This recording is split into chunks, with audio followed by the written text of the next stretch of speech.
ਨਾਨਕ ਪਦ ਪੰਕਜ ਬੰਦਨ ਪਦ ਪੰਕਜ ਸਿਮਰੋ ਅੰਗਦ ਦੁਖ ਨਿਕੰਦਨ ਅਮਰਦਾਸ ਗੁਰ ਹਿਰਦੈ ਧਿਆਵੋ ਜੀ ਹਿਰਦੈ ਸ੍ਰੀ ਗੁਰੂ ਰਾਮਦਾਸ ਗੁਣ ਗਾਵੋ। ਗੁਰੂ ਅਰਜਨ ਬਿਘਨਨ ਕੇ ਨਾਸਕ ਬਿਘਨਨ ਕੇ ਨਾਸਕ ਹਾਰੇ ਗੋਬਿੰਦ ਸ਼ੁਭ ਮਤ ਪ੍ਰਕਾਸ਼ਕ ਸ੍ਰੀ ਹਰਿ ਰਾਏ ਨਮੋ ਕਰ ਜੋਰੀ ਨਮੋ ਕਰ ਜੋਰੀ ਸ੍ਰੀ ਹਰਿ ਕ੍ਰਿਸ਼ਨ ਮਨਾਉ ਬਹੋ ਤੇਗ ਬਹਾਦਰ ਜੀ ਪਰਮ ਕਿਰਪਾਲਾ ਸਤਿਗੁਰ ਪਰਮ ਸ੍ਰੀ ਗੁਰੂ ਗੋਬਿੰਦ ਸਿੰਘ ਬਿਸਾਲ ਤਾਰੋਂ ਤਰਾ ਪਰ ਪੁਨ ਪੁਨ ਸੀਸਾ ਜੀ ਪੁਨ ਪੁਨ ਬੰਦੋ ਬਾਰ ਬਾਰ ਜਗਦੀਸ਼ ਏਕ ਓੰਕਾਰ ਸਤਿਗੁਰੂ ਤੇ ਪ੍ਰਸਾਦ ਸਚ ਹੋਏ। ਵਾਹਿਗੁਰੂ ਜੀ ਕੀ ਫਤਿਹ ਹੈ। ਬਿਘਨ ਬਿਨਾਸਨ ਸੋਏ। ਕਹਾਂ ਬੁੱਧ ਪ੍ਰਭ ਤੁਛ ਹਮਾਰੀ ਬਰਨ ਸਕੈ ਮਹਿਮਾ ਜੋ ਤਿਹਾਰੀ। ਹਮ ਨਾ ਸਕਤ ਕਰ ਸਿਫਤ ਤੁਮਾਰੀ ਆਪ ਲਿਹੋ ਤੁਮ ਕਥਾ ਸੁਧਾਰੀ। ਹਮ ਨਾ ਸਕਤ ਕਰ ਸਿਫਤ ਤੁਮਾਰੀ ਆਪ ਲਿਹੋ ਤੁਮ ਕਥਾ ਸੁਧਾਰੀ। ਸਤਨਾਮ ਸ੍ਰੀ ਵਾਹਿਗੁਰੂ ਸਾਹਿਬ ਜੀ। ਚੌਪਈ ਆਪਣੋ ਪ੍ਰਸ਼ਨ ਠਾਨ ਤਿਨ ਪਾਹੀ। ਸੁਨਹੁ ਬਾਕ ਗਿਆਨ ਜਿਨ ਮਾਹੀ। ਤਬ ਤੇਰੋ ਹੋਏ ਹੈ ਕਲਿਆਣ। ਇਮ ਭਾਖਿਓ ਗੁਰ ਕਰਨਾ ਠਾਨ। ਵਾਹਿਗੁਰੂ ਜੀ ਕਾ ਖਾਲਸਾ ਵਾਹਿਗੁਰੂ ਜੀ ਕੀ ਫਤਿਹ। ਗੁਰੂ ਕੀ ਸਾਜੀ ਨਵਾਜੀ ਹੋਈ ਪਰਮ ਸਤਿਕਾਰ ਜੋ ਗੁਰੂ ਖਾਲਸਾ ਸਾਧ ਸੰਗਤ ਜੀ, ਆਪ ਜੀ ਅਤਿਅੰਤ ਵਡਭਾਗੇ ਹੋ ਕੇ ਗੁਰੂ ਪਾਤਸ਼ਾਹ ਜੀ ਦੀ ਪਾਵਨ ਪਵਿੱਤਰ ਹਜ਼ੂਰੀ ਵਿੱਚ ਸੰਧਿਆ ਦੇ ਦੀਵਾਨਾਂ ਦੀਆਂ ਹਾਜ਼ਰੀਆਂ ਭਰ ਰਹੇ ਹੋ। ਸੰਧਿਆ ਸਮੇਂ ਸੁਨੇ ਰਹਿਰਾਸ ਕੀਰਤਨ ਕਥਾ ਸੁਨੈ ਹਰ ਜਾਸ। ਇਨ ਮੈਂ ਨੇਮ ਜੋ ਏਕ ਕਰਾਏ ਸੋ ਸਿੱਖ ਅਮਰਾਪੁਰੀ ਕੋ ਜਾਏ। ਰਹਿਤਨਾਮੇ 'ਚ ਕਲਗੀਧਰ ਪਾਤਸ਼ਾਹ ਦਾ ਉਪਦੇਸ਼ ਹੈ। ਜਿਹੜਾ ਗੁਰੂ ਦਾ ਸਿੱਖ ਸੰਧਿਆ ਦੇ ਸਮੇਂ ਰਹਿਰਾਸ ਦਾ ਪਾਠ ਸੁਣਦਾ ਹੈ, ਕਥਾ ਕੀਰਤਨ ਨੇਮ ਨਾਲ ਸੁਣਦਾ ਹੈ, ਪਰਮੇਸ਼ਰ ਦੀ ਪੁਰੀ ਸੱਚਖੰਡ ਵਿੱਚ ਜਾ ਬੈਠਦਾ ਹੈ। ਕਿਉਂਕਿ ਪ੍ਰਮਾਤਮਾ ਦੀ ਪੁਰੀ, ਵਾਹਿਗੁਰੂ ਦਾ ਸੱਚਖੰਡ ਦਰਬਾਰ, ਉਹਨੂੰ ਖੋਲ੍ਹਣ ਵਾਸਤੇ, ਉਹਦਾ ਤਾਲਾ ਖੋਲ੍ਹਣ ਲਈ ਚਾਬੀ ਜਿਹੜੀ ਹੈ ਉਹ ਇੱਕੋ ਹੀ ਹੈ, ਉਹ ਸ਼ਬਦ ਦੀ ਹੈ। ਸ਼ਬਦ ਦੀ ਬੈਲ ਖੜਕਾਓ ਤੇ ਪਰਮੇਸ਼ਰ ਦੇ ਦਰਬਾਰ ਦਾ ਦਰਵਾਜ਼ਾ ਖੁੱਲ੍ਹੇਗਾ। ਉੱਥੇ ਪਹੁੰਚਣ ਲਈ ਇਹੀ ਸਾਧਨ ਹੈ। ਆਪਾਂ ਗੁਰੂ ਮਹਾਰਾਜ ਦੇ ਸ਼ਬਦ ਨਾਲ, ਕੀਰਤਨ ਨਾਲ ਜੁੜ ਰਹੇ ਹਾਂ। ਆਓ ਹੁਣ ਮਨ ਬਿਰਤੀਆਂ ਇਕਾਗਰ ਕਰੀਏ। ਧੰਨ ਗੁਰੂ ਅਰਜਨ ਦੇਵ ਪੰਜਵੇਂ ਪਾਤਸ਼ਾਹ ਸਤਿਗੁਰੂ ਜੀ ਸੰਤੋਖਸਰ ਸਾਹਿਬ ਜੀ ਦੀ ਸੇਵਾ ਕਰਾ ਰਹੇ ਨੇ।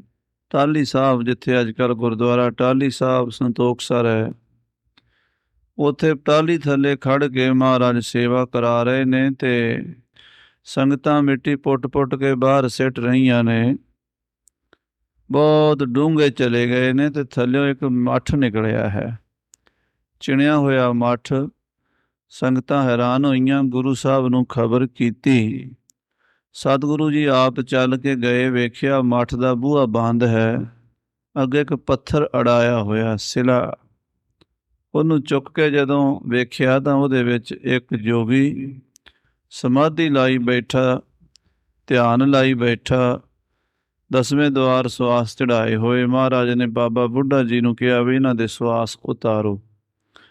ਕਸਤੂਰੀ ਮੱਖਣ ਵਿੱਚ ਮਿਲਾ ਕੇ ਪੈਰਾਂ ਦੀ ਮਾਲਿਸ਼ ਕੀਤੀ, ਹੱਥਾਂ ਦੀਆਂ ਤਲੀਆਂ ਮਲੀਆਂ, ਪੁੜਪੁੜੀਆਂ ਦੀ ਮਾਲਿਸ਼ ਕੀਤੀ ਤੇ ਹੌਲੇ ਹੌਲੇ ਬਾਬਾ ਜੀ ਨੇ 10ਵੇਂ ਦੁਆਰ ਦੀ ਮਾਲਿਸ਼ ਕੀਤੀ। ਜੋਗੀ ਦੇ ਸਵਾਸ ਸਰੀਰ ਵਿੱਚ ਪਰਤ ਪਏ। ਅੱਖਾਂ ਖੋਲ੍ਹੀਆਂ ਤੇ ਪੁੱਛਦਾ ਹੈ, ਸਮਾਂ ਕਿਹੜਾ ਹੈ? ਇਹ ਸਾਹਮਣੇ ਮੇਰੇ ਕੌਣ ਬੈਠੇ ਹਨ? ਇਹਨਾਂ ਦੇ ਪਿਤਾ ਜੀ ਕੌਣ ਹਨ? ਇਹ ਕਿਸ ਗੱਦੀ ਤੇ ਹਨ? ਬਾਬਾ ਬੁੱਢਾ ਜੀ ਨੇ ਬੜੀ ਨਿਮਰਤਾ ਨਾਲ ਕਿਹਾ, ਜੋਗੀ ਜੀ, ਇਹਨਾਂ ਦੇ ਨਾਮ ਸਤਿਗੁਰੂ ਅਰਜਨ ਦੇਵ ਜੀ ਹਨ। ਇਹਨਾਂ ਦੇ ਪਿਤਾ ਗੁਰੂ ਰਾਮਦਾਸ ਮਹਾਰਾਜ ਹਨ ਤੇ ਗੁਰੂ ਨਾਨਕ ਦੀ ਗੱਦੀ ਤੇ ਹਨ। ਔਰ ਸਮਾਂ ਕਲਯੁਗ ਦਾ 5000 ਸਾਲ ਬੀਤ ਰਿਹਾ ਹੈ। ਇਹ ਸੁਣ ਕੇ ਉਹ ਜੋਗੀ ਬੜਾ ਹੀ ਖੁਸ਼ ਹੋਇਆ।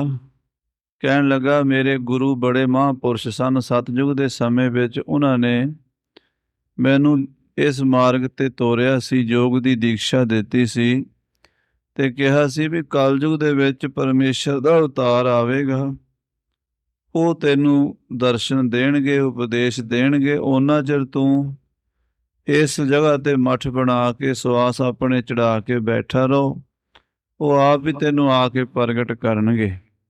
ਅੱਜ ਬਿਲਕੁਲ ਉਹੀ ਸਮਾਂ ਬਣ ਗਿਆ ਜੋ ਮੇਰੇ ਗੁਰੂ ਨੇ ਦੱਸਿਆ ਸੀ।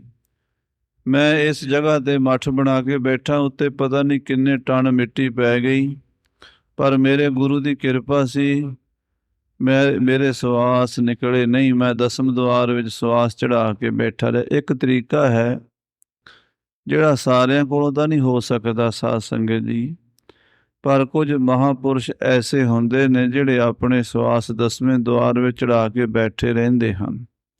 ਯੁੱਗ ਬੀਤ ਜਾਂਦੇ ਹਨ, ਜਦੋਂ ਦਿਲ ਕਰੇ ਫਿਰ ਸਵਾਸ ਉਤਾਰ ਕੇ ਫਿਰ ਉਹ ਸੰਸਾਰ ਵਿੱਚ ਵਿਚਰ ਸਕਦੇ ਹਨ। ਇਸ ਤਰ੍ਹਾਂ ਇਹ ਸੰਤੋਖ ਰਿਸ਼ੀ ਪਤਾ ਨਹੀਂ ਕਿਹੜੇ ਜ਼ਮਾਨੇ ਵਿੱਚ ਸਤਿਯੁਗ 'ਚ ਬੈਠਾ ਸੀ। ਸਤਿਯੁਗ, ਤ੍ਰੇਤਾ, ਦੁਆਪਰ, ਕਲਯੁਗ ਬੀਤ ਗਿਆ। ਹਜ਼ਾਰਾਂ ਸਾਲ ਬੀਤ ਗਏ, ਅੱਜ ਲੱਖਾਂ ਸਾਲ ਬੀਤ ਗਏ। ਗੁਰੂ ਸਾਹਿਬ ਜੀ ਦੇ ਦਰਸ਼ਨ ਹੋਏ। ਬਹੁਤ ਹੀ ਪ੍ਰਸੰਨ ਹੋ ਕੇ ਕਹਿੰਦਾ, ਮਹਾਰਾਜ ਹੁਣ ਕਿਰਪਾ ਕਰੋ, ਜਿਹੜੀ ਚੀਜ਼ ਮੈਂ ਪੁੱਛਣੀ ਚਾਹੁੰਦਾ ਉਹ ਮੈਨੂੰ ਦੱਸ ਦਿਓ। ਮੈਂ ਜਾਣਨਾ ਚਾਹੁੰਦਾ ਹਾਂ ਇਹ ਆਤਮਾ ਕੀ ਹੈ ਤੇ ਪਰਮਾਤਮਾ ਕੀ ਹੈ, ਇਹ ਸਾਰੀ ਖੇਡ ਤਮਾਸ਼ਾ ਕੀ ਹੈ। ਅਸਲ ਚੀਜ਼ ਜਿਹੜੀ ਜਾਣਨ ਯੋਗ ਹੈ ਉਹ ਮੈਨੂੰ ਦੱਸੋ। ਸਾਹਿਬ ਗੁਰੂ ਅਰਜਨ ਦੇਵ ਜੀ ਮਹਾਰਾਜ ਉਸ ਜੋਗੀ ਨਾਲ ਬਚਨ ਵਿਲਾਸ ਕਰਨਗੇ। ਪਹਿਲਾਂ ਉਸ ਜੋਗੀ ਦੇ ਸਵਾਲ ਸੁਣੀਏ। ਜਦੋਂ ਸਵਾਲ ਦੀ ਸਮਝ ਆ ਜਾਏ ਨਾ, ਫਿਰ ਜਵਾਬ ਦੀ ਵੀ ਸਮਝ ਆਉਂਦੀ ਹੈ। ਜੇ ਸਾਨੂੰ ਸਮੱਸਿਆ ਦਾ ਪਤਾ ਲੱਗ ਜੇ, ਉਹਦੇ ਸਮਾਧਾਨ ਦਾ ਵੀ ਪਤਾ ਲੱਗਦਾ। ਬਿਮਾਰੀ ਦਾ ਪਤਾ ਲੱਗ ਜੇ, ਦਵਾਈ ਦਾ ਵੀ ਪਤਾ ਲਾਈਦਾ। ਜੇ ਸਾਨੂੰ ਬਿਮਾਰੀ ਦਾ ਹੀ ਪਤਾ ਨਹੀਂ, ਸਵਾਲ ਦਾ ਹੀ ਪਤਾ ਨਹੀਂ, ਸਾਡੀ ਲੋੜ ਕੀ ਹੈ ਸਾਨੂੰ ਪਤਾ ਨਹੀਂ, ਤੇ ਉਹਦਾ ਹੱਲ ਕੀ ਕੱਢਾਂਗੇ। ਸੋ ਸਾਧ ਸੰਗਤ ਜੀ, ਇਹ ਥੋੜ੍ਹੇ ਜਿਹੇ ਬਰੀਕ ਵਿਸ਼ੇ ਚੱਲੇ ਨੇ। ਗੁਰੂ ਅਰਜਨ ਦੇਵ ਸੱਚੇ ਪਾਤਸ਼ਾਹ ਦੱਸਣਗੇ। ਪਹਿਲਾਂ ਉਹ ਜੋਗੀ ਦੇ ਸਵਾਲ ਸੁਣੋ। ਸਾਰੀ ਸੰਗਤ ਪਿਆਰ ਨਾਲ ਪੰਚਮ ਪਾਤਸ਼ਾਹ ਦੇ ਚਰਨਾਂ 'ਚ ਸੁਰਤੀ ਜੋੜ ਕੇ ਆਖੀਏ, ਸਤਿਨਾਮ ਸ੍ਰੀ ਵਾਹਿਗੁਰੂ ਸਾਹਿਬ ਜੀ। ਫਿਰ ਆਖੋ, ਸਤਿਨਾਮ ਹੇ ਗੁਰੂ ਸਾਹਿਬ ਜੀ। ਆਪਣੋ ਪ੍ਰਸ਼ਨ ਠਾਣ ਤਿਨ ਪਾਹੀ।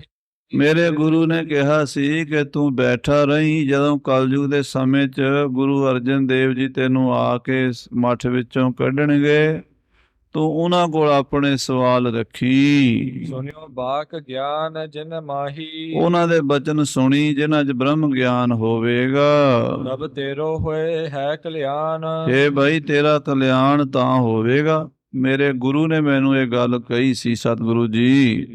ਇਮ ਭਾਖਿਓ ਗੁਰ ਕਰਨਾ ਠਾਨ। ਮੇਰੇ ਗੁਰੂ ਬੜੇ ਮਹਾਂਪੁਰਸ਼ ਸਨ, ਤਿੰਨਾਂ ਕਾਲਾਂ ਦੇ ਗਿਆਤਾ ਸਨ ਔਰ ਬੜੇ ਪਹੁੰਚੇ ਹੋਏ ਯੋਗੀ ਸਨ। ਪਰ ਮੈਂ ਉਹਨਾਂ ਨੂੰ ਕਿਹਾ ਸੀ ਕਿ ਮੈਂ ਖੁਦ ਪਰਮੇਸ਼ਰ ਅਕਾਲ ਪੁਰਖ ਤੋਂ ਹੀ ਗਿਆਨ ਲੈਣਾ ਚਾਹੁੰਦਾ ਹਾਂ, ਉਹਨਾਂ ਦੇ ਦਰਸ਼ਨ ਕਰਨੇ ਚਾਹੁੰਦਾ ਹਾਂ। ਤਾਂ ਮੇਰੇ ਗੁਰੂ ਨੇ ਕਿਹਾ ਸੀ ਵੀ ਖੁਦ ਪਰਮੇਸ਼ਰ ਤਾਂ 5ਵੇਂ ਜਾਮੇ 'ਚ ਤੈਨੂੰ ਗੁਰੂ ਅਰਜਨ ਦੇਵ ਜੀ ਆ ਕੇ ਦਰਸ਼ਨ ਦੇਣਗੇ, ਪਰ ਅਜੇ ਬੜਾ ਸਮਾਂ ਲੱਗੇਗਾ। ਇਸ ਕਰਕੇ ਤੈਨੂੰ ਉਡੀਕ ਕਰਨੀ ਪੈਣੀ ਇਸ ਮੱਠ ਵਿੱਚ ਬੈਠ ਕੇ। ਤਾਂ ਮੈਂ ਉਦੋਂ ਦਾ ਇੱਥੇ ਬੈਠਾ ਹੋਇਆ ਸਤਿਗੁਰੂ ਜੀ ਤੁਹਾਡੀ ਉਡੀਕ ਕਰ ਰਿਹਾ ਹਾਂ। ਤਬ ਕੋ ਮੈਂ ਇਹੋ ਮਠ ਚਿਨਵਾਏ। ਮੈਂ ਉਸ ਵੇਲੇ ਇਹ ਮੱਠ ਚਿਣਵਾ ਲਿਆ ਸੀ, ਇੱਟਾਂ ਦਾ ਆਲੇ ਦੁਆਲੇ ਮੱਠ ਬਣਾ ਕੇ ਤੇ ਅੱਗੇ ਸਿਲਾ ਦੇ ਨਾਲ ਦਰਵਾਜ਼ਾ ਬੰਦ ਕਰਾ ਕੇ ਅੰਦਰ ਮੈਂ ਆਪਣੀ ਸਮਾਧੀ ਲਾ ਕੇ ਬੈਠ ਗਿਆ ਸੀ ਨਿਸ਼ਚੈ ਰਹਿਓ ਸਮਾਧ ਲਗਾਏ। ਔਰ ਸਮਾਧ ਲਗਾ ਕੇ ਨਿਸ਼ਚਿੰਤ ਹੋ ਕੇ ਬੈਠ ਗਿਆ ਵੀ ਜਦੋਂ ਮਹਾਰਾਜ ਆਉਣਗੇ ਆਪੇ ਹੀ ਮੈਨੂੰ ਕੱਢ ਲੈਣਗੇ। ਮੇਰੇ ਗੁਰੂ ਨੇ ਮੈਨੂੰ ਕਿਹਾ ਵੀ ਉਹ ਆਪੇ ਤੈਨੂੰ ਇਸ ਮੱਠ ਚੋਂ ਕੱਢਣਗੇ। ਹਾਂਜੀ, ਮ੍ਰਿਤਕਾ ਉੱਪਰ ਪਰੀ ਨਾ ਲਹਿਓ। ਮੈਨੂੰ ਨਹੀਂ ਪਤਾ ਕਿੰਨੀ ਮਿੱਟੀ ਉੱਤੇ ਪੈਂਦੀ ਰਹੀ ਮੱਠ ਦੇ। ਸਾਧ ਸੰਗਤ ਜੀ, ਐਸਾ ਕਈ ਵਾਰੀ ਹੁੰਦਾ ਹੈ, ਜਿਹੜੀਆਂ ਜ਼ਮੀਨਾਂ ਨੀਵੀਆਂ ਹੁੰਦੀਆਂ ਨੇ ਮਿੱਟੀ ਪੈ ਪੈ ਕੇ ਉੱਚੀਆਂ ਹੋ ਜਾਂਦੀਆਂ। ਕਈ ਵਾਰੀ ਐਸਾ ਵੀ ਹੁੰਦਾ ਵੀ ਮਿੱਟੀ ਖੁਰ ਖੁਰ ਕੇ ਮੀਂਹ ਦੇ ਨਾਲ ਜ਼ਮੀਨਾਂ ਨੀਵੀਆਂ ਹੋ ਜਾਂਦੀਆਂ ਨੇ। ਕਈ ਥਾਵਾਂ ਤੇ ਉਥਲ ਪੁਥਲ ਹੁੰਦੀ ਹੈ। ਮੱਠ ਬਣਾਇਆ ਸੀ, ਹੌਲੇ ਹੌਲੇ ਉੱਤੇ ਮਿੱਟੀ ਪੈਂਦੀ ਗਈ ਤੇ ਉਹ ਮੱਠ ਜ਼ਮੀਨ ਦੇ ਥੱਲੇ ਆ ਗਿਆ।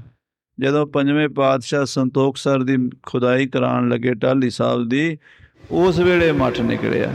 ਤਾਂ ਕਹਿੰਦਾ ਮਹਾਰਾਜ ਮੈਨੂੰ ਨਹੀਂ ਪਤਾ ਉੱਤੇ ਕਿੰਨੀ ਮਿੱਟੀ ਪਈ ਹੈ, ਕਦੋਂ ਪਈ ਹੈ, ਮੈਂ ਨਹੀਂ ਜਾਣਦਾ।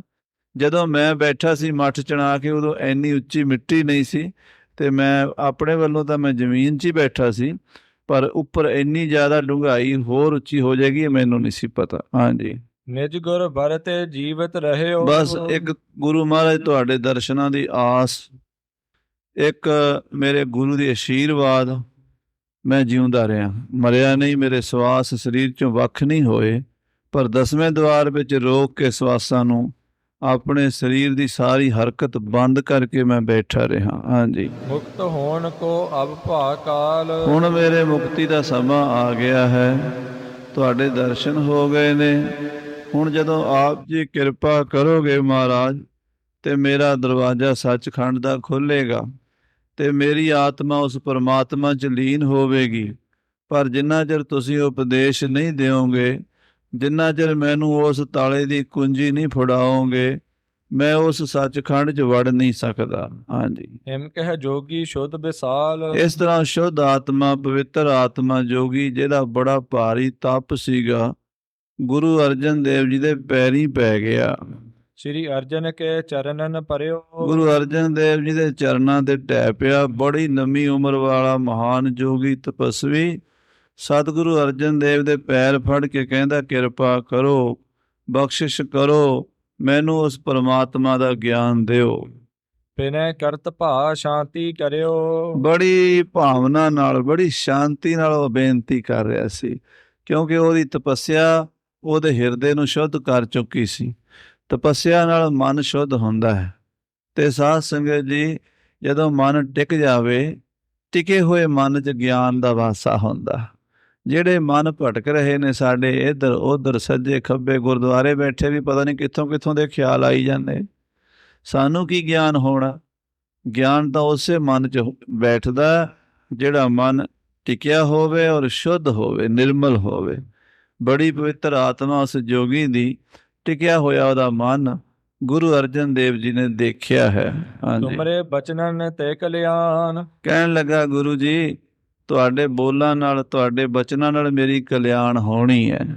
ਕਰੋ ਸੁਨਾਵਨ ਕਿਰਪਾ ਨਿਧਾਨ। ਔਰ ਆਪਣੇ ਬਚਨ ਸੁਣਾਓ ਮਹਾਰਾਜ, ਮੇਰੇ ਸ਼ੰਕੇ ਦੂਰ ਕਰੋ, ਜੋ ਮੈਂ ਕੁਝ ਜਾਣਨਾ ਚਾਹੁੰਦਾ। ਸਾਧ ਸੰਗਤ ਜੀ, ਅੱਜ ਤੇ ਸ਼ੰਕੇ ਹੀ ਸਾਡੇ ਪੁੱਠੇ ਸਿੱਧੇ, ਜਿਹੜੇ ਜਿਨ੍ਹਾਂ ਦਾ ਕੋਈ ਸਿਰ ਪੈਰ ਹੀ ਕੋਈ ਨਹੀਂ, ਉਹ ਸ਼ੰਕੇ ਹਨ।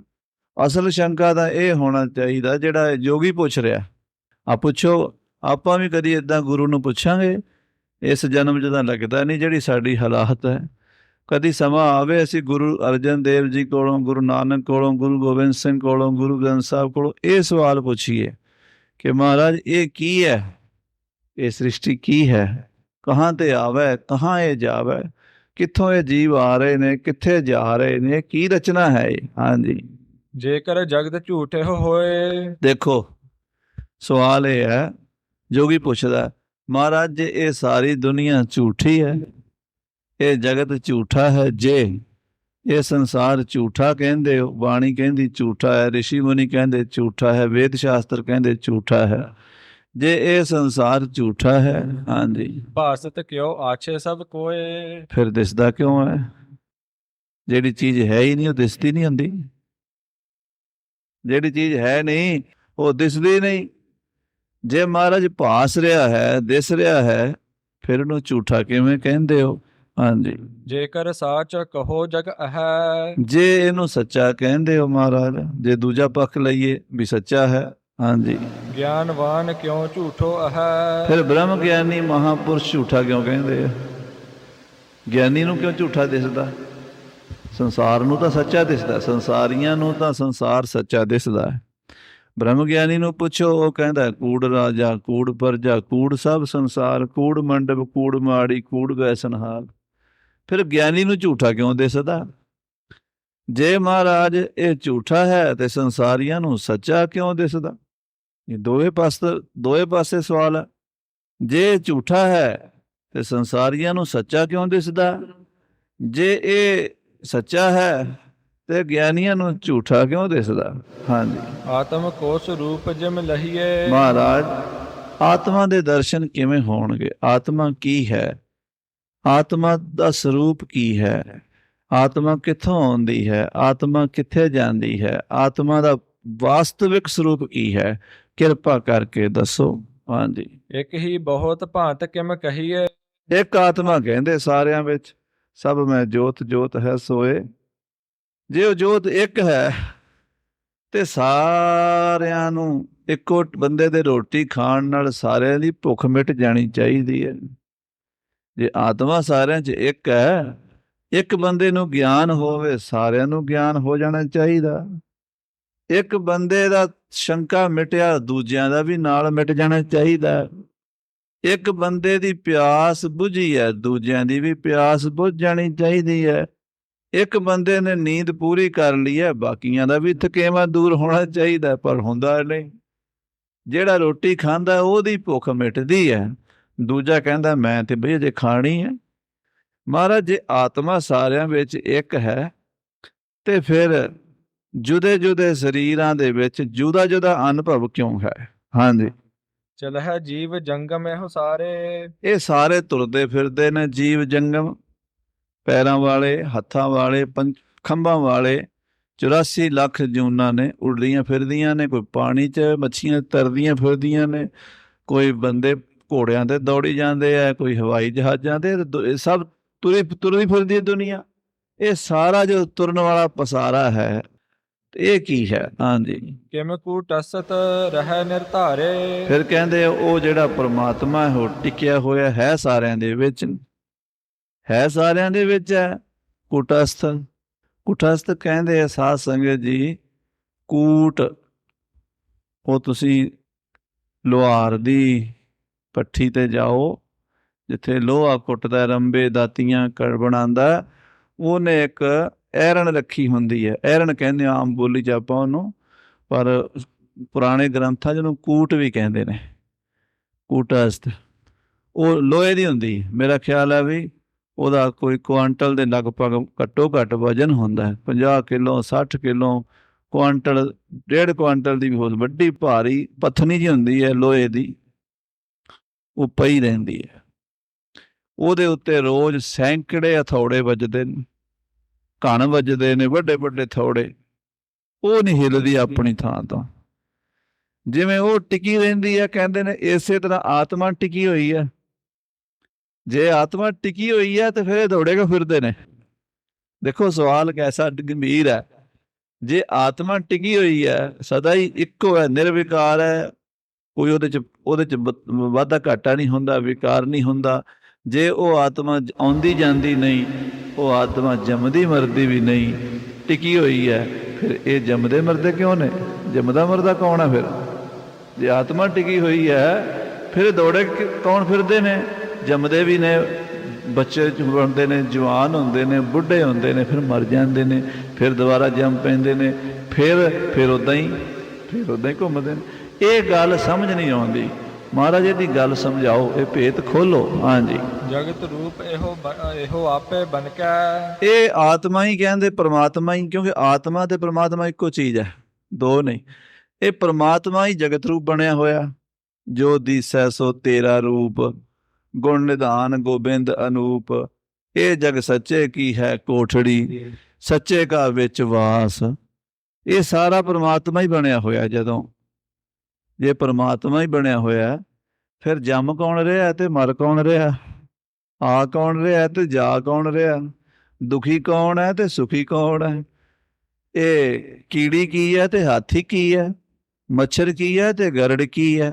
ਇਹ ਵੱਖਰੇ ਵੱਖਰੇ ਭੇਦ, ਵੱਖਰੀਆਂ ਵੱਖਰੀਆਂ ਨਸਲਾਂ, ਵੱਖਰੀਆਂ ਵੱਖਰੀਆਂ ਬੋਲੀਆਂ, ਵੱਖਰੀਆਂ ਵੱਖਰੀਆਂ ਇਹਨਾਂ ਦੀਆਂ ਸੋਚਾਂ, ਵੱਖਰੇ ਵੱਖਰੇ ਇਹਨਾਂ ਦੇ ਰਹਿਣ ਸਹਿਣ ਦੇ ਢੰਗ ਤਰੀਕੇ, ਇਹ 84 ਲੱਖ ਜੂਨਾਂ ਦਾ ਵਰਤਾਰਾ ਕੀ ਹੈ ਫਿਰ ਗੁਰੂ ਜੀ। ਹਾਂਜੀ, ਜਿਮ ਨਿਰਲੇਪ ਰਹਿਤ ਸਭ ਜਨ ਕੈ। ਕਹਿੰਦੇ ਜਦੋਂ ਸਾਰਿਆਂ ਦੇ ਵਿੱਚ ਹੈ, ਸਾਰੇ ਉਹਦਾ ਹੀ ਰੂਪ ਹਨ, ਸਾਰਿਆਂ ਦੇ ਵਿੱਚ ਉਹ ਹੈ, ਸਾਰੇ ਉਹਦੇ ਵਿੱਚ ਹਨ, ਇਹ ਤਾਂ ਮੰਨਣਾ ਪੈਣਾ। ਗੁਰਬਾਣੀ ਕਹਿੰਦੀ ਕੀੜੀ ਵੀ ਉਹਦਾ ਹੀ ਰੂਪ ਹੈ, ਹਾਥੀ ਵੀ ਉਹਦਾ ਹੀ ਰੂਪ ਹੈ। ਤੇ ਹਾਥੀ ਕਈ ਹੋਰ ਕਿਰਿਆ ਕਰਦਾ ਹੈ, ਕੀੜੀ ਕੁਝ ਹੋਰ ਕਿਰਿਆ ਕਰਦੀ ਹੈ, ਮੱਛਰ ਕੁਝ ਹੋਰ ਕਰ ਰਿਹਾ, ਸੱਪ ਕੁਝ ਹੋਰ ਕਰ ਰਿਹਾ, ਚੀਤਾ ਕੁਝ ਹੋਰ ਕਰ ਰਿਹਾ, ਸ਼ੇਰ ਕੁਝ ਹੋਰ ਕਰ ਰਿਹਾ। ਪਰਮਾਤਮਾ ਫਿਰ ਨਿਰਲੇਪ ਕਿਵੇਂ ਰਹਿ ਗਿਆ?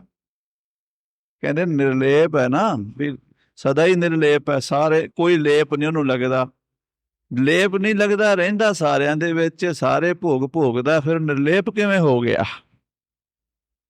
ਜੇ ਉਹ ਨਿਰਲੇਪ ਹੀ ਸਾਰਾ ਕੁਝ ਕਰ ਰਿਹਾ, ਆਪੇ ਭੋਗ ਰਿਹਾ, ਆਪੇ ਹੱਸ ਰਿਹਾ, ਆਪੇ ਰੋ ਰਿਹਾ, ਆਪੇ ਖਾ ਰਿਹਾ, ਆਪੇ ਪੀ ਰਿਹਾ, ਦੁੱਖ ਵੀ ਆਪ ਭੋਗ ਰਿਹਾ, ਸੁੱਖ ਵੀ ਆਪ ਭੋਗ ਰਿਹਾ, ਫਿਰ ਨਿਰਲੇਪ ਕਿਵੇਂ ਆ? ਨਿਰਲੇਪ ਕਿਵੇਂ ਹੋ ਗਿਆ ਫਿਰ? ਇਹ ਥੋੜਾ ਜਿਹਾ ਭੇਦ ਹੈ। ਮਹਾਰਾਜ ਮੈਨੂੰ ਕਿਰਪਾ ਕਰਕੇ ਦੱਸੋ। ਜੋਗੀ ਪੁੱਛ ਰਿਹਾ, 4 ਯੁੱਗਾਂ ਦਾ ਤਪਸਵੀ ਗੁਰੂ ਅਰਜਨ ਦੇਵ ਜੀ ਨੂੰ ਪੁੱਛ ਰਿਹਾ। ਹਾਂਜੀ, ਬ੍ਰਹਮ ਆਤਮਾ ਨਾਮ ਜਿਸੀ ਕੋ। ਹੇ ਮਹਾਰਾਜ, ਜਿਹਨੂੰ ਬ੍ਰਹਮ ਕਹਿੰਦੇ ਨੇ, ਵਿਆਪਕ ਕਹਿੰਦੇ ਨੇ, ਪਰਮਾਤਮਾ ਕਹਿੰਦੇ ਨੇ, ਜੋ ਸਾਰਿਆਂ ਦੇ ਵਿੱਚ ਹੈ, ਜਿਸ ਨੂੰ ਸਾਰੇ ਜਾਣਦੇ ਨੇ ਆਪਣੀ ਆਤਮਾ ਦੇ ਰੂਪ ਵਿੱਚ। ਜਦੋਂ ਵੀ ਪਰਮਾਤਮਾ ਦੇ ਦਰਸ਼ਨ ਹੋਣੇ ਆ ਸਾਧ ਸੰਗਤ ਜੀ, ਆਤਮਾ ਦਾ ਕੁੰਡਾ ਖੜਕਾਉਣਾ ਪੈਣਾ, ਹੋਰ ਨਹੀਂ ਕੋਈ ਰਸਤਾ ਹੁੰਦਾ, ਹੋਰ ਕੋਈ ਨਹੀਂ। ਜੇ ਕਿਸੇ ਕੋਲ ਹੈ ਤਾਂ ਦਿਖਾਵੇ, ਇੱਕੋ ਹੀ ਰਸਤਾ ਜੇ ਆਤਮਾ ਦਾ ਬੂਹਾ ਖੜਕਾਉਣਾ ਪੈਣਾ, ਉੱਥੇ ਬੈਲ ਵਜਾਣੀ ਪੈਣੀ ਹੈ, ਉੱਥੇ ਗੱਲ ਹੋਣੀ। ਉਹਨੂੰ ਹੀ ਬ੍ਰਹਮਾਤਮਾ ਕਹਿੰਦੇ ਨੇ, ਜੋ ਸਾਰਿਆਂ ਦੇ ਵਿੱਚ ਹੈ। ਹਾਂਜੀ, ਕਿਮ ਸਰੂਪ ਮੈਂ ਲਖੋ ਤਿਸੀ ਕੋ। ਹੇ ਗੁਰੂ ਜੀ, ਮੈਂ ਉਹਨੂੰ ਕਿਵੇਂ ਜਾਣਾ ਜਿਸ ਨੂੰ ਆਤਮਾ ਕਹਿੰਦੇ ਨੇ, ਜਿਸ ਨੂੰ ਬ੍ਰਹਮ ਕਹਿੰਦੇ ਨੇ, ਜੋ ਸਾਰਿਆਂ ਦੇ ਅੰਦਰ ਹੈ, ਜੋ ਸਾਰਿਆਂ ਦਾ ਆਧਾਰ ਹੈ, ਜਿਸ ਦੇ ਜਾਣਨ ਤੋਂ ਬਿਨਾਂ ਪਰਮਾਤਮਾ ਦਾ ਗਿਆਨ ਨਹੀਂ ਹੁੰਦਾ, ਜਿਸ ਨੂੰ ਜਾਣੇ ਤੋਂ ਬਿਨਾਂ ਮੁਕਤੀ ਨਹੀਂ ਹੁੰਦੀ, ਮੈਂ ਉਹਨੂੰ ਕਿਵੇਂ ਜਾਣਾ? ਹਾਂਜੀ, ਜੁਗ ਅਨੇਕ ਗਨ ਮੁਨੀ ਬਤਾਏ। ਅਨੇਕਾਂ ਯੁੱਗ ਬੀਤ ਜਾਂਦੇ ਨੇ, ਰਿਸ਼ੀ ਮੁਨੀ ਜਿਸ ਨੂੰ ਲੱਭਦੇ ਰਹਿੰਦੇ ਨੇ, ਖੋਜਦੇ ਰਹਿੰਦੇ। ਜਾਂ ਕੋ ਜੋਗੀ ਖੋਜਤ ਹਾਰੇ, ਪਾਇਓ ਨਹਿ ਤੇ ਪਾਰਾ। ਆਹ ਧੰਨ ਗੁਰੂ ਤੇਗ ਬਹਾਦਰ ਸਾਹਿਬ ਦੇ ਬਚਨ। ਜਾਂ ਕੋ ਜੋਗੀ ਖੋਜਤ ਹਾਰੇ, ਜਿਸ ਨੂੰ ਲੱਭਦੇ ਲੱਭਦੇ ਜੋਗੀ ਹਾਰ ਗਏ। ਪਾਇਓ ਨੇ ਤੇ ਪਾਰਾ, ਸੋ ਸੁਆਮੀ ਤੁਮ ਨਿਕਟ ਪਛਾਨੋ, ਰੂਪ ਰੇਖ ਤੇ ਨਿਆਰਾ। ਉਹ ਪਰਮਾਤਮਾ ਤੇਰੇ ਕੋਲ ਹੈ, ਪਰ ਰੂਪ ਰੇਖ ਤੇ ਨਿਆਰਾ ਹੈ ਤੇਰੇ ਕੋਲ, ਪਰ ਉਹਦਾ ਕੋਈ ਰੂਪ ਨਹੀਂ, ਕੋਈ ਰੇਖ ਨਹੀਂ, ਕੋਈ ਰੰਗ ਨਹੀਂ। ਚੱਕਰ ਚੇਨ ਅਰ ਬਰਨ ਜਾਤ ਅਰ ਪਾਤ ਨਹਿਨ, ਜਿਹੇ ਰੂਪ ਰੰਗ ਅਰ ਰੇਖ ਪੇ ਕੋ ਕਹਿ ਨਾ ਸਕਤੇ। ਅਚਲ ਮੂਰਤ ਅਨਭਉ ਪ੍ਰਕਾਸ਼, ਅਮਿਤੋਜ ਕਹਿਜੈ। ਕੋਟ ਇੰਦਰ ਇੰਦਰਾਣ, ਸਾਹੇ ਸਾਹਾਨ ਗਣਿਜੈ। ਤ੍ਰਿਭਵਨ ਮਹੀਪ ਸੁਰ ਨਰ ਅਸੁਰ, ਨੇਤ ਨੇਤ ਬਨ ਤਿਰਨ ਕਹਿਤ। ਤਵੈ ਸਰਬ ਨਾਮ ਕਥੈ ਕਵਨ, ਕਰਮ ਨਾਮ ਬਰਨਤ ਸੁਮਤ। ਐਸਾ ਉਹਦਾ ਸਰੂਪ ਮਹਾਰਾਜ ਮੈਂ ਜਾਣਨਾ ਚਾਹੁੰਦਾ, ਉਸ ਰੂਪ ਦੇ ਮੈਂ ਦਰਸ਼ਨ ਕਰਨੇ ਚਾਹੁੰਦਾ। ਕਿਰਪਾ ਕਰੋ ਗੁਰੂਦੇਵ ਜੀ, ਮੈਨੂੰ ਉਸ ਰੂਪ ਦਾ ਗਿਆਨ ਕਰਾ ਦਿਓ। ਭਨਤਿਓ ਥਕੇ ਪਾਰ ਨਹਿ ਪਾਏ। ਬੜੇ ਬੜੇ ਰਿਸ਼ੀ ਮੁਨੀ ਅਵਤਾਰੀ ਪੁਰਸ਼ ਜਿਸ ਦਾ ਵਰਣਨ ਕਰੀ ਗਏ ਕਰੀ ਗਏ ਕਰੀ ਗਏ। 4 ਵੇਦ, 6 ਸ਼ਾਸਤਰ, 27 ਸਿਮਰਤੀਆਂ, 18 ਪੁਰਾਣ, ਹਜ਼ਾਰਾਂ ਗ੍ਰੰਥ ਲਿਖੇ ਗਏ, ਹਜ਼ਾਰਾਂ ਗ੍ਰੰਥ। ਪਰ ਸਾਰੇ ਗ੍ਰੰਥਾਂ ਦੇ ਬਾਅਦ ਲਿਖਿਆ ਗਿਆ, ਇਹ ਗੱਲ ਮੁੱਕੀ ਨਹੀਂ। ਆਖੋ ਸ੍ਰੀ ਵਾਹਿਗੁਰੂ। ਉਹ ਕਹਿ ਦਿੰਦੇ ਆ, ਵੇਦ ਵੀ ਕਹਿੰਦੇ ਆ, ਪੁਰਾਣ ਵੀ ਕਹਿੰਦੇ ਆ, ਸ਼ਾਸਤਰ ਵੀ ਕਹਿੰਦੇ ਆ, ਗੀਤਾ ਵੀ ਕਹਿੰਦੀ ਹੈ, ਮੁੱਕੀ ਨਹੀਂ ਗੱਲ। ਉਹ ਕਹਿੰਦੇ ਗੱਲ ਮੁੱਕੀ ਨਹੀਂ। ਗੁਰੂ ਗ੍ਰੰਥ ਸਾਹਿਬ ਵੀ ਕਹਿੰਦੇ, ਅੰਤ ਨਾ ਸਿਫਤੀ, ਕਹਿਣ ਦਾ ਅੰਤ, ਅੰਤ ਨਾ ਕਰਨਾ, ਦੇਣ ਦਾ ਅੰਤ, ਅੰਤ ਨਾ ਵੇਖਣ, ਸੁਣਨ ਦਾ ਅੰਤ, ਅੰਤ ਨਾ ਜਾਪੈ, ਕਿਆ ਮਨ ਮਨ। ਉਹ ਐਸਾ ਵਿਚਿੱਤਰ ਸਰੂਪ ਮਹਾਰਾਜ ਮੈਨੂੰ ਕਿਰਪਾ ਕਰਕੇ ਦਿਖਾ ਦਿਓ। ਹਾਂਜੀ। ਜਿਸਕੇ ਬ੍ਰਹਮ ਹੋਵੈ ਸਖ ਜਿਸ ਗਿਆਨੀ ਪੁਰਸ਼ ਦੇ ਹਿਰਦੇ 'ਚ ਉਸ ਬ੍ਰਹਮ ਦਾ ਪ੍ਰਕਾਸ਼ ਹੁੰਦਾ ਹੈ, ਸਾਖਸ਼ਾਤ ਹੁੰਦਾ ਹੈ, ਸਾਹਮਣੇ ਆ ਜਾਂਦਾ, ਜਿਹੜਾ ਉਹਨੂੰ ਦੇਖ ਲੈਂਦਾ। ਸਾਧ ਸੰਗਤ ਜੀ, ਹਰ ਚੀਜ਼ ਦੇਖਣੀ ਸੌਖੀ ਹੈ, ਬ੍ਰਹਮ ਗੁਰੂ ਦੀਆਂ ਅੱਖਾਂ ਤੋਂ ਬਿਨਾਂ ਦੇਖਿਆ ਨਹੀਂ ਜਾ ਸਕਦਾ। ਬ੍ਰਹਮ ਗੁਰੂ ਤੋਂ ਬਿਨਾਂ ਨਹੀਂ ਦੇਖਿਆ ਜਾ ਸਕਦਾ। ਹਰ ਚੀਜ਼ ਨੂੰ ਤੁਸੀਂ ਆਪਣੀਆਂ ਅੱਖਾਂ ਨਾਲ ਦੇਖ ਸਕਦੇ ਹੋ, ਬ੍ਰਹਮ ਨੂੰ ਦੇਖਣ ਲਈ ਗੁਰੂ ਦੀਆਂ ਅੱਖਾਂ ਲੈਣੀਆਂ ਪੈਂਦੀਆਂ। ਬਸ ਇੰਨਾ ਕੁ ਫਰਕ ਹੈ। ਮਹਾਰਾਜ ਤੁਸੀਂ ਕਿਰਪਾ ਕਰੋ ਗੁਰੂ ਅਰਜਨ ਦੇਵ ਜੀ, ਮੈਨੂੰ ਉਸ ਪ੍ਰਮਾਤਮਾ ਦੇ ਸਰੂਪ ਦਾ ਬੋਧ ਕਰਾਓ, ਜਿਸ ਨੂੰ ਜਾਣਨ ਤੋਂ ਬਾਅਦ ਹੋਰ ਕੁਝ ਜਾਣਨਾ ਬਾਕੀ ਨਹੀਂ ਰਹਿ ਜਾਂਦਾ। ਹਾਂਜੀ। ਚਿਤ ਸ਼ਾਂਤੀ ਤਿਸ ਕੇ ਬਖਿਆਤ। ਜਿਸ ਨੂੰ ਉਸ ਬ੍ਰਹਮ ਦਾ ਸਾਖਸ਼ਾਤ ਹੁੰਦਾ, ਉਸ ਸਰੂਪ ਦੇ ਦਰਸ਼ਨ ਹੁੰਦੇ ਨੇ, ਉਹਦੇ ਮਨ ਨੂੰ ਸ਼ਾਂਤੀ ਆ ਜਾਂਦੀ ਹੈ। ਕਿੰਨੀ ਸ਼ਾਂਤੀ ਸੀ ਗੁਰੂ ਅਰਜਨ ਦੇਵ ਜੀ ਦੇ ਮਨ ਵਿੱਚ, ਕਿ ਬਲਦੀ ਹੋਈ ਅੱਗ ਨੂੰ ਪਰਮਾਤਮਾ ਦਾ ਰੂਪ ਜਾਣ ਲਿਆ ਸੀ, ਤੱਤੀ ਤਵੀ ਨੂੰ ਵੀ ਪਰਮੇਸ਼ਰ ਦਾ ਰੂਪ ਜਾਣ ਲਿਆ ਸੀ, ਤੱਤੇ ਰੇਤੇ ਨੂੰ ਵੀ ਪਰਮਾਤਮਾ ਦਾ ਰੂਪ ਜਾਣ ਲਿਆ ਸੀ। ਤੇ ਸਾਧ ਸੰਗਤ ਜੀ, ਉਹ ਬ੍ਰਹਮ ਗਿਆਨ ਕਰਕੇ ਹੀ ਸੰਭਵ ਸੀਗਾ। ਜੇ ਬ੍ਰਹਮ ਗਿਆਨ ਨਾ ਹੋਵੇ ਤੇ ਤਵੇ ਤੇ ਪ੍ਰਸ਼ਾਦਾ ਲਾਂਦਿਆਂ ਮਾੜਾ ਜਿਹਾ ਸੇਕ ਲੱਗ ਜੇ, ਉਹ ਸਾੜਨੀ ਸੱਟ ਤੋਂ ਸੜੀ, ਉਹ ਸਹੀ ਨਹੀਂ ਜਾਂਦੀ। ਉਹ ਅਵਸਥਾ ਮਹਾਰਾਜ ਜੀ, ਜਿਸ ਦੇ ਅੰਦਰ ਬ੍ਰਹਮ ਗਿਆਨ ਹੋ ਜਾਂਦਾ ਹੈ, ਸੁਣਿਆ ਉਹ ਸ਼ਾਂਤ ਹੋ ਜਾਂਦਾ। ਤੋ ਆਪ ਜੀ ਤਾਂ ਉਸ ਬ੍ਰਹਮ ਦਾ ਰੂਪ ਹੋ, ਕਿਰਪਾ ਕਰਕੇ ਮੈਨੂੰ ਉਹਦਾ ਸਾਖਸ਼ਾਤ ਗਿਆਨ ਕਰਾ ਦਿਓ। ਪਰੇ ਅਪਰ ਪਦ ਜਿਸ ਕੇ ਨਾਹੇ। ਜਿਸ ਤੋਂ ਪਰੇ ਪਦਵੀ ਕੋਈ ਨਹੀਂ। ਬ੍ਰਹਮ ਤੋਂ ਪਰੇ ਕੀ ਪਦਵੀ ਹੈ?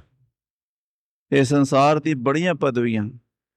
ਕੋਈ ਕਹਿੰਦਾ ਮੈਂ ਆਪਣੇ ਸ਼ਹਿਰ ਦਾ ਮੇਅਰ ਹੀ ਬਣ ਜਾਵਾਂ, ਮੈਂ ਆਪਣੀ ਸਟੇਟ ਦਾ ਮੈਂ ਮੁੱਖ ਮੰਤਰੀ ਬਣ ਜਾਵਾਂ, ਕੋਈ ਕਹਿੰਦਾ ਮੈਂ ਸਾਰੇ ਮੁਲਕ ਦਾ ਪ੍ਰਧਾਨ ਮੰਤਰੀ ਬਣ ਜਾਵਾਂ, ਰਾਸ਼ਟਰਪਤੀ ਬਣ ਜਾਵਾਂ। ਵੱਡੇ ਤੋਂ ਵੱਡੀਆਂ ਪਦਵੀਆਂ ਕਿਸੇ ਨੂੰ ਵੀ ਪੁੱਛ ਲਓ, ਸ਼ਾਂਤੀ ਕਿਸੇ ਨੂੰ ਨਹੀਂ ਆਉਂਦੀ। ਅਜੇ ਵੀ ਉਹ ਮਨ ਭਟਕ ਰਹੇ ਨੇ, ਹੋਰ ਕੁਛ ਮਿਲ ਜਾਵੇ, ਹੋਰ ਕੁਛ ਮਿਲ ਜਾਵੇ।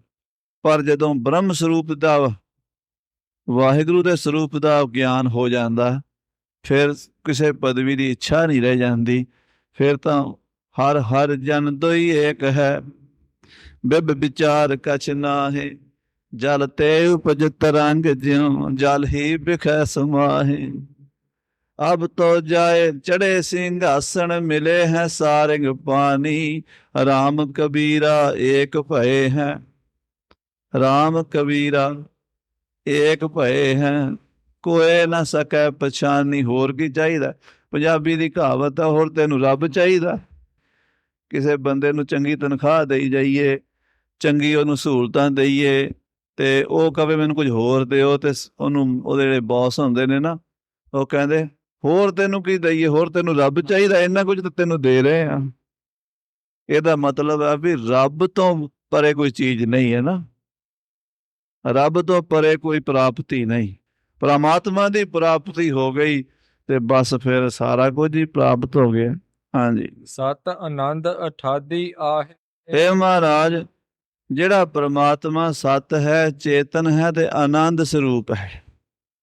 ਸਤ, ਚੇਤਨ, ਆਨੰਦ। ਰੋਜ਼ ਪੜ੍ਹਦੇ ਹਾਂ, ਸਦਾ ਸੱਚ ਦਾ ਆਨੰਦ ਸਤਰੰਗ ਪ੍ਰਣਾਸੀ, ਕਰੀ ਮੁਲਕ ਨਿੰਦਾ ਸਮਸਤੁਲ ਨਿਵਾਸੀ। ਸੱਚ ਦਾ ਆਨੰਦ ਦਾ ਜਦੋਂ ਅਰਥ ਕਰੀਏ, ਤਿੰਨ ਚੀਜ਼ਾਂ ਨਿਕਲਦੀਆਂ ਨੇ, ਸੱਚ, ਚਿੱਤ ਤੇ ਆਨੰਦ। ਸੱਤ ਕੀ ਹੁੰਦਾ? ਜਿਹੜਾ ਸਦਾ ਹੋਵੇ, ਪਹਿਲੇ ਵੀ ਸੀ, ਹੁਣ ਵੀ ਹੈ, ਅੱਗੇ ਵੀ ਹੋਵੇਗਾ। ਸੱਚ ਦੇ ਉਲਟ ਕੀ ਹੁੰਦਾ? ਝੂਠ। ਝੂਠ ਪਹਿਲੇ ਵੀ ਕੋਈ ਨਹੀਂ ਸੀ, ਅੱਗੇ ਵੀ ਨਹੀਂ ਹੋਣਾ। ਝੂਠ ਤਾਂ ਹੁੰਦਾ ਹੀ ਨਹੀਂ, ਉਹਦੀ ਤਾਂ ਐਵੇਂ ਕਲਪਨਾ ਹੀ ਕੀਤੀ ਜਾਂਦੀ ਹੈ। ਸੱਚ ਹੁੰਦਾ, ਪਹਿਲੇ ਵੀ ਸੀ, ਹੁਣ ਵੀ ਹੈ, ਅੱਗੇ ਵੀ ਰਹੇਗਾ। ਸੱਚ ਸਦਾ ਹੀ ਸੱਚ ਹੁੰਦਾ ਹੈ। ਆਦਿ ਸੱਚ, ਜੁਗਾਦ ਸੱਚ, ਹੈ ਭੀ ਸੱਚ, ਨਾਨਕ ਹੋਸੀ ਭੀ ਸੱਚ। ਪਰਮਾਤਮਾ ਸੱਚ ਹੈ। ਦੂਜੇ ਉਹ 'ਚ ਵਿਸ਼ੇਸ਼ਤਾ ਹੀ ਹੈ, ਚਿੱਤ ਹੈ। ਚਿੱਤ ਕੀ ਹੁੰਦਾ? ਜਿਹੜਾ ਆਪਣੇ ਆਪ ਨੂੰ ਵੀ ਜਾਣਦਾ, ਦੂਜੇ ਨੂੰ ਵੀ ਜਾਣਦਾ। ਤੁਸੀਂ ਸਰੀਰ ਵਾਲੇ ਹੋ, ਅੱਖਾਂ ਨੇ, ਬੁੱਧੀ ਹੈ, ਤੁਸੀਂ ਜਾਣਦੇ ਹੋ ਮੇਰੇ ਸੱਜੇ ਪਾਸੇ ਕੌਣ ਬੈਠਾ, ਮੇਰੇ ਖੱਬੇ ਪਾਸੇ ਕੌਣ ਬੈਠਾ, ਮੇਰੇ ਸਾਹਮਣੇ ਕੌਣ ਬੈਠਾ, ਉਹ ਕੌਣ ਤੁਰਿਆ ਆਉਂਦਾ? ਚੇਤਨ ਜਾਣਦਾ। ਜਿਹੜਾ ਆਪਣੇ ਆਪ ਨੂੰ ਵੀ ਜਾਣਦਾ ਵੀ ਮੈਂ ਕੌਣ ਆ ਔਰ ਸਾਹਮਣੇ ਬੈਠਾ ਕੌਣ, ਉਹ ਉਹਨੂੰ ਕਹਿੰਦੇ ਚੇਤਨ। ਜੜ ਹੁੰਦਾ ਜਿਹੜਾ ਆਪਣੇ ਆਪ ਨੂੰ ਵੀ ਨਾ ਜਾਣੇ, ਜਿਹੜਾ ਦੂਜੇ ਨੂੰ ਵੀ ਨਾ। ਚੇਤਨ ਦੇ ਆਪੋਜਿਟ ਜੜ ਹੁੰਦਾ। ਪੱਥਰ ਹੈ, ਉਹਨੂੰ ਪਤਾ ਨਹੀਂ ਮੈਂ ਪੱਥਰ ਹਾਂ। ਉਹਨੂੰ ਪੁੱਛੇ ਤੂੰ ਕੌਣ ਹੈ, ਪੱਥਰ ਨੇ ਜਵਾਬ ਥੋੜਾ ਦੇਣਾ ਮੈਂ ਪੱਥਰ ਨੂੰ ਇਹ ਵੀ ਨਹੀਂ ਪਤਾ ਵੀ ਮੇਰੇ ਕੋਲ ਆ ਕੇ ਕੌਣ ਬੈਠਾ, ਕੌਣ ਗਿਆ, ਜੜ ਹੈ। ਪਰਮਾਤਮਾ ਚੇਤਨ ਵੀ ਹੈ। ਪਰਮਾਤਮਾ ਆਪਣੇ ਆਪ ਨੂੰ ਵੀ ਜਾਣਦਾ ਕਿ ਮੈਂ ਪਰਮਾਤਮਾ, ਤੇ ਪਰਮਾਤਮਾ ਇਹ ਵੀ ਜਾਣਦਾ ਵੀ ਆ ਕੌਣ ਬੈਠੇ ਨੇ। ਅੰਤਰਜਾਮੀ ਹੈ। ਆਖੋ ਸ੍ਰੀ ਵਾਹਿਗੁਰੂ। ਸਾਰਿਆਂ ਨੂੰ ਜਾਣਦਾ, ਸਦ ਸੁਣਦਾ, ਸਦ ਵੇਖਦਾ, ਲਗਾਤਾਰ ਸੁਣ ਰਿਹਾ, ਲਗਾਤਾਰ ਦੇਖ ਰਿਹਾ। ਅਸੀਂ ਸਿਰਫ ਜਾਗਰਤ ਅਵਸਥਾ 'ਚ ਸੁਣਦੇ ਹਾਂ, ਵੇਖਦੇ ਹਾਂ। ਉਸ ਗੂੜੀ ਨੀਂਦ ਵਿੱਚ ਵੀ ਦੇਖਦਾ। ਆਖੋ ਸ੍ਰੀ ਵਾਹਿਗੁਰੂ। ਅਸੀਂ ਜਾਗਰਤ ਅਵਸਥਾ 'ਚ ਜਾਗਦੇ ਹਾਂ ਤਾਂ ਦੇਖਦੇ ਹਾਂ, ਸੁੱਤੇ ਨਹੀਂ ਦੇਖਦੇ ਅਸੀਂ। ਉਹ ਸੁੱਤਿਆਂ ਵੀ ਦੇਖਦਾ। ਇਸ ਕਰਕੇ ਉਹ ਸਦਾ ਸਦ ਸੁਣਦਾ, ਸਦ ਵੇਖਦਾ, ਸਰਬ ਰਿਹਾ ਭਰਪੂਰ। ਉਹ ਆਤਮਾ ਰੂਪ ਹੋ ਕੇ ਅੰਦਰ ਬੈਠਾ। ਜਿਹੜੀ ਗੂੜੀ ਨੀਂਦ ਦੀ ਸਾਨੂੰ ਫੀਲਿੰਗ ਹੈ, 7 ਘੰਟੇ ਸੌਂ ਕੇ ਉੱਠਦੇ ਹਾਂ, ਕੀ ਕਹਿੰਦੇ ਆ, ਅੱਜ ਮੈਂ ਇੰਨੀ ਗੂੜੀ ਨੀਂਦ ਸੁੱਤਾ, ਮੈਨੂੰ ਪਤਾ ਨਹੀਂ ਚੱਲਿਆ ਮੈਂ ਕਿੱਥੇ ਪਿਆ। ਹੁਣ ਇਹਨੂੰ ਇਹ ਪੁੱਛੇ ਵੀ ਪਤਾ ਨਾ ਚੱਲਣ ਦਾ ਪਤਾ ਕਿਸ ਨੂੰ ਚੱਲਿਆ?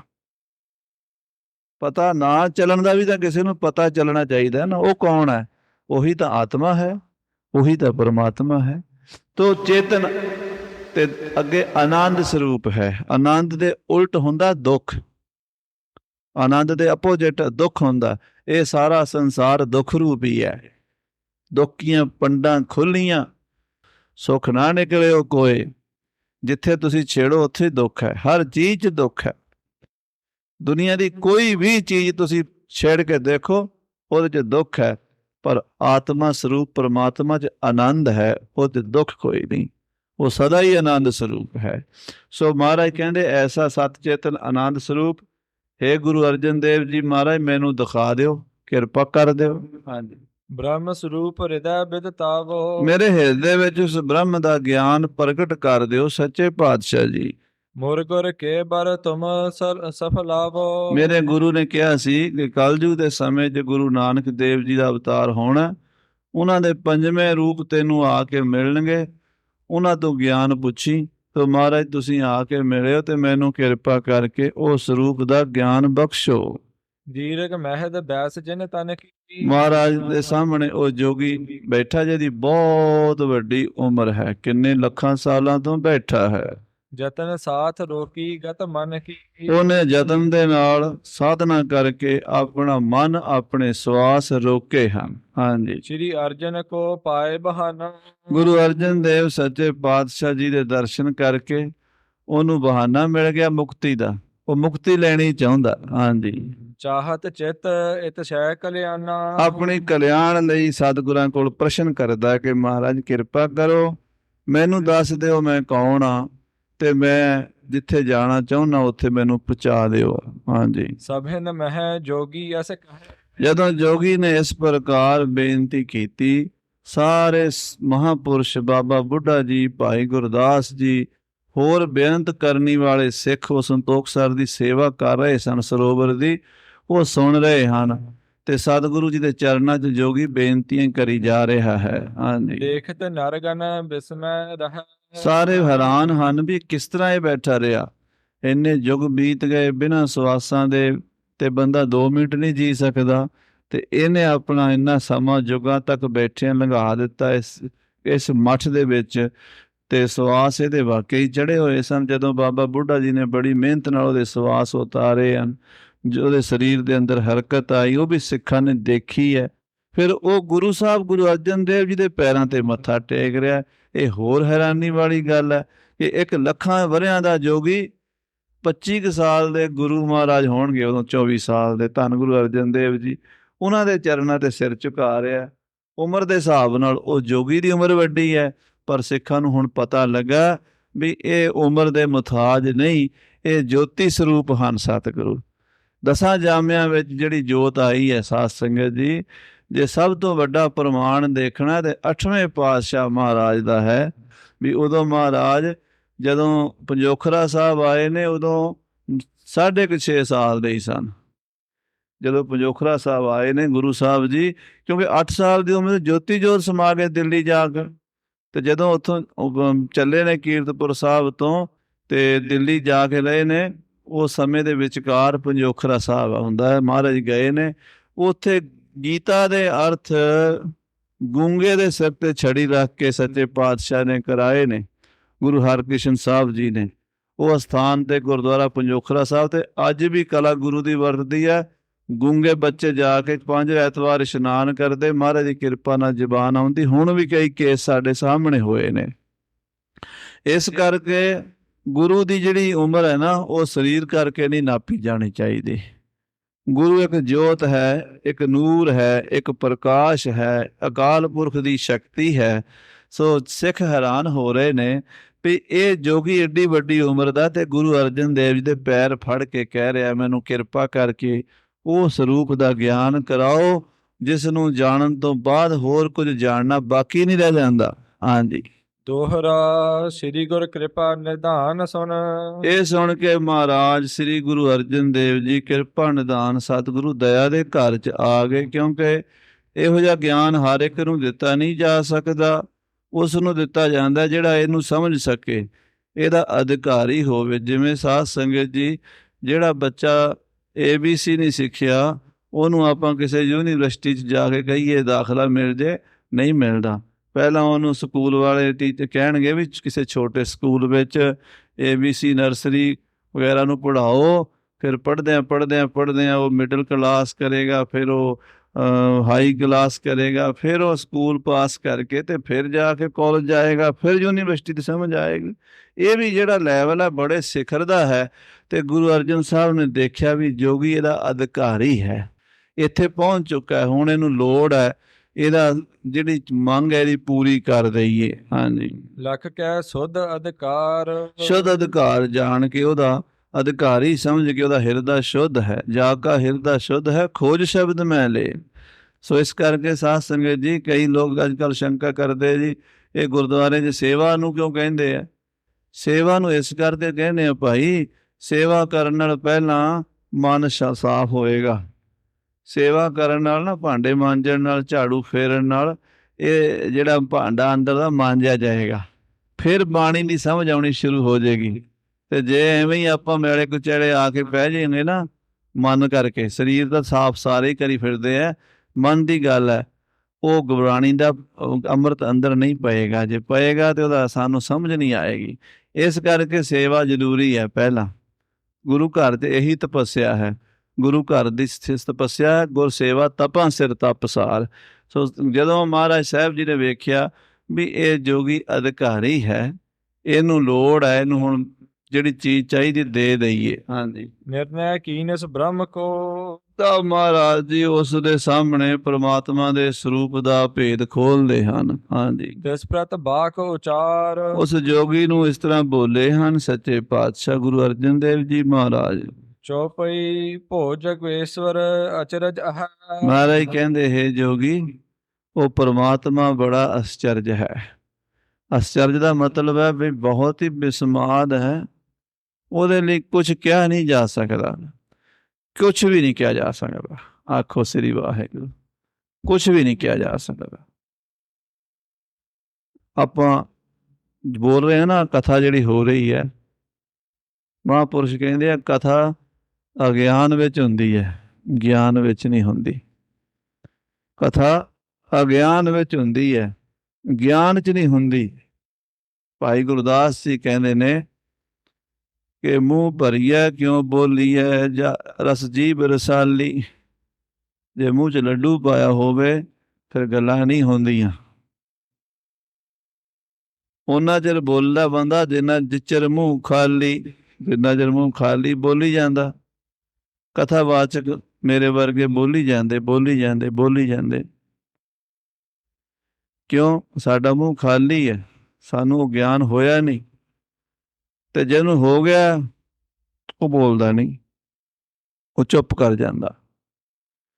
ਤਾਂ ਗੁਰੂ ਅਰਜਨ ਦੇਵ ਜੀ ਕਹਿੰਦੇ ਵੀ ਸੰਤ ਜੀ, ਜੋਗੀ ਜੀ, ਜਿਹੜੀ ਗੱਲ ਤੁਸੀਂ ਪੁੱਛੀ ਹੈ ਨਾ, ਉਹ ਕਹਿਣ ਵਾਲੀ ਨਹੀਂ, ਉਹ ਸ਼ਬਦਾਂ ਵਿੱਚ ਬਿਆਨ ਨਹੀਂ ਹੋ ਸਕਦੀ। ਵਰਡ ਨਹੀਂ ਬਣੇ, ਦੁਨੀਆ ਦੀ ਕੋਈ ਬੋਲੀ ਨਹੀਂ ਬਣੀ ਜਿਹੜੀ ਉਹਦੀ ਵਿਆਖਿਆ ਕਰ ਸਕੇ। ਹਾਂਜੀ, ਕਹੈ ਬ੍ਰਹਮ ਕੋ ਕਿਮ ਕੋ ਕਹੈ। ਜਿਹੜਾ ਅਕਹਿ ਹੈ, ਅਕਹਿ ਕਿਹਾ ਨਹੀਂ ਜਾ ਸਕਦਾ। ਜਿਹੜਾ ਕਿਹਾ ਨਹੀਂ ਜਾ ਸਕਦਾ ਉਹਨੂੰ ਕਿਵੇਂ ਕਹੀਏ? ਜਿਹੜਾ ਹੈ ਹੀ ਅਗਾ, ਉਹ ਕਥਾ ਉਹਦੀ ਹੈ ਨਹੀਂ, ਬਿਆਨ ਅਕਥ ਕਥਾ ਕਥੀ ਨਾ ਜਾਏ, ਤੀਨ ਲੋਕ ਰਹਿਓ ਸਮਾਏ, ਸੁਤ ਹੈ ਸਿੱਧ ਰੂਪ ਧਰਿਓ ਸਾਹਨ ਕਹਿ ਸਾਹੇ ਜੀਓ। ਉਹ ਪ੍ਰਮਾਤਮਾ ਆਪਣੇ ਆਪ ਤੋਂ ਹੀ ਹੈ, ਬਸ ਕੁਛ ਨਹੀਂ ਕਹਿ ਸਕਦੇ, ਕੁਛ ਨਹੀਂ ਕਹਿ ਸਕਦੇ। ਜਿਹੜਾ ਹੈ ਹੀ ਅਗਾ, ਜੋਗੀ ਜੀ ਕਿਵੇਂ ਕਹੀਏ? ਕੋਈ ਬੋਲੀ, ਕੋਈ ਭਾਸ਼ਾ, ਕੋਈ ਸ਼ਬਦ, ਕੋਈ ਵਰਡ ਹੈ ਨਹੀਂ ਉਹਦੀ ਵਿਆਖਿਆ ਕਰਨ ਜੋਗੇ। ਹਾਂਜੀ, ਨਾਮ ਅਗੋਚਰ ਭਾਖਤ ਤਾਹੇ। ਇਸ ਕਰਕੇ ਉਹਨੂੰ ਕਹਿੰਦੇ ਨੇ ਅਗੋਚਰ ਹੈ। ਅਗੋਚਰ ਸ਼ਬਦ ਬਾਣੀ 'ਚ ਆਉਂਦਾ ਨਾ, ਅਗੋਚਰ। ਸਾਧ ਸੰਗਤ ਜੀ ਪੰਜਾਬੀ 'ਚ ਆਮ ਵਰਤਦੇ ਹਾਂ, ਭਾਈ ਸਾਹਿਬ ਤੁਸੀਂ ਬਾਜ਼ਾਰ ਚੱਲੇ ਹੋ, ਆ ਮੇਰਾ ਮਾੜਾ ਜਿਹਾ ਇੱਕ ਕੰਮ ਹੈ ਤੁਹਾਡੇ ਗੋਚਰੇ, ਕਰ ਦਿਆ ਜੇ।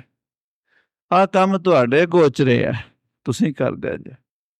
ਹੁਣ ਗੋਚਰੇ ਨੂੰ ਸਮਝੋ ਪਹਿਲਾਂ। ਗੋ ਹੁੰਦਾ ਇੰਦਰੀਆਂ, ਅੱਖਾਂ, ਕੰਨ, ਨੱਕ, ਜੀਭ ਤੇ ਸਾਡੀ ਚਮੜੀ, ਤੇ 5 ਹੁੰਦੀਆਂ ਨੇ ਕਰਮ ਇੰਦਰੀਆਂ, ਹੱਥ, ਪੈਰ। ਗੋ ਨਾਮ ਇੰਦਰੀਆਂ ਦਾ ਹੈ। ਚਰ ਨਾਮ ਉਹਦੇ ਵਿਸ਼ੇ ਦਾ ਹੈ, ਜੋ ਉਹਦਾ ਵਿਸ਼ਾ ਹੈ।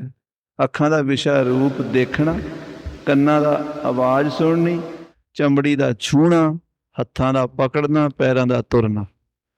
ਜਦੋਂ ਅਸੀਂ ਕਿਸੇ ਬੰਦੇ ਨੂੰ ਕਹਿੰਦੇ ਹਾਂ ਭਾਈ ਸਾਹਿਬ ਕੰਮ ਤੁਹਾਡੇ ਗੋਚਰੇ ਹੈ, ਤਾਂ ਤੁਹਾਡੀਆਂ ਇੰਦਰੀਆਂ, ਤੁਹਾਡਾ ਸਰੀਰ ਕਰ ਸਕਦਾ, ਤੁਸੀਂ ਕਰ ਸਕਦੇ, ਤੁਹਾਡੇ ਗੋਚਰੇ ਹੈ। ਆ ਗੋਚਰ। ਉਸ ਤੋਂ ਪਹਿਲਾਂ ਲੱਗਾ ਐੜਾ। ਐੜੇ ਦਾ ਮਤਲਬ ਵੀ ਨਾ, ਨਹੀਂ, ਨਾ ਵਾਚਕ ਹੈ। ਜੋ ਕਿਸੇ ਦੇ ਗੋਚਰ ਨਹੀਂ, ਜਿਸ ਨੂੰ ਦੇਖਣ ਲਈ ਕਿਸੇ ਦੀਆਂ ਅੱਖਾਂ ਸਮਰੱਥ ਨਹੀਂ, ਜਿਸ ਨੂੰ ਸੁਣਨ ਲਈ ਕਿਸੇ ਦੇ ਕੰਨ ਸਮਰੱਥ ਨਹੀਂ, ਜਿਸ ਨੂੰ ਸੁੰਘਣ ਲਈ ਕਿਸੇ ਦੀ ਨੱਕ 'ਚ ਦਮ ਨਹੀਂ, ਜਿਸ ਨੂੰ ਛੂਹਣ ਦੇ ਲਈ ਕਿਸੇ ਦੀ ਚਮੜੀ 'ਚ ਬਲ ਨਹੀਂ, ਨਾ ਉਹ ਛੂਹਿਆ ਜਾ ਸਕਦਾ, ਨਾ ਉਹ ਦੇਖਿਆ ਜਾ ਸਕਦਾ, ਨਾ ਉਹ ਸੁਣਿਆ ਜਾ ਸਕਦਾ, ਨਾ ਉਹ ਚੱਖਿਆ ਜਾ ਸਕਦਾ। ਜਿਹੜਾ 5 ਹੀ ਗਿਆਨ ਇੰਦਰੀਆਂ ਦਾ ਵਿਸ਼ਾ ਨਹੀਂ, ਉਹ ਹੈ ਅਗੋਚਰ। ਦੁਨੀਆ ਦਾ ਗਿਆਨ ਦਿੱਤਾ ਜਾ ਸਕਦਾ, ਕਿਉਂਕਿ ਲੋਕਾਂ ਕੋਲ 5 ਸਾਧਨ ਨੇ ਉਸ ਗਿਆਨ ਨੂੰ ਲੈਣ ਦੇ। ਦੁਨੀਆ ਦਾ ਗਿਆਨ ਲੈਣ ਦੇ ਹਰ ਬੰਦੇ ਕੋਲ 5 ਸਾਧਨ ਨੇ, ਅੱਖਾਂ ਨੇ, ਕੰਨ ਨੇ, ਚਮੜੀ ਹੈ, ਨੱਕ ਹੈ ਤੇ ਜੀਭ ਹੈ। ਉਹ ਸਮਝਾਇਆ ਜਾ ਸਕਦਾ। ਪਰਮਾਤਮਾ ਦਾ ਗਿਆਨ ਕਿਵੇਂ ਸਮਝਾਈਏ? ਕਿਸੇ ਕੋਲ ਸਾਧਨ ਹੀ ਨਹੀਂ ਉਹਨੂੰ ਸਮਝਣ ਦਾ।